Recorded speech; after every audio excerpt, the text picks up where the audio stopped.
we speak unapologetically about Black issues, and I see no separation between workers' issues and Black issues, because when I drive through the I-10 corridor through the South, I see nothing but manufacturing plants, car manufacturing, the Kia plant. You go in Jackson, Mississippi, you got the Nissan plant, and you got in Georgia, you got the Alabama, the Amazonians that are in Alabama.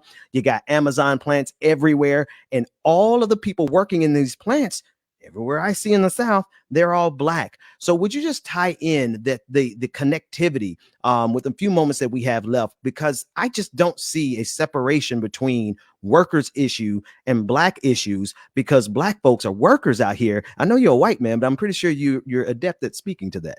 Well, I'm Jewish, so oh, well, there you go. Asterisk there. There you go. Asterisk on white. But anyhow, I think unions, people forget they're not about wages, they're about respect, right? And if you look at the numbers, African Americans are twice as likely to support unions as white Americans because of the issues of respect on the job. And I think all too often we see the class reductionists try to boil this down to just wage and hour, when it's really about respect and a sense of dignity on the job.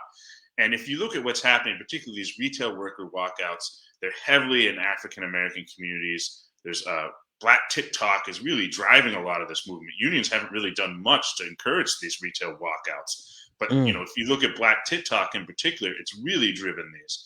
And you're looking now, I mean, I'm seeing, we saw there was a school bus strike of Black drivers in Savannah. There have been issues with DeKalb.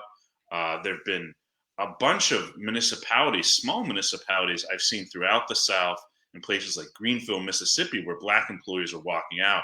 And I think, if you look at what happened with BLM, and I think BLM plays such a big role in driving this movement. And we've shown that, we've shown, the month after George Floyd, there were over 600 strikes in this country in 1 month. And, we're looking at 400 in the past year. So I really think, one lesson for the labor movement to really learn is we really have to do more to encourage, striking over race. I mean, last summer when there were the NBA strikes, I thought, there's going to be this huge ripple effect in all these other industries. And the labor movement did nothing to sort of say, hey, let's walk out too with the NBA players, That's right. Like all the other sports. And so I think, now like the John Deere story, you look at it, I mean, there've been 700,000 retail workers quit in the last, in August, right? There's 10,000 John Deere workers on strike. It's 10,000 white guys in middle of America. That's a narrative they really like a lot, at a name brand company. But you're seeing far more than 10,000 Black workers walk off of retail jobs every month.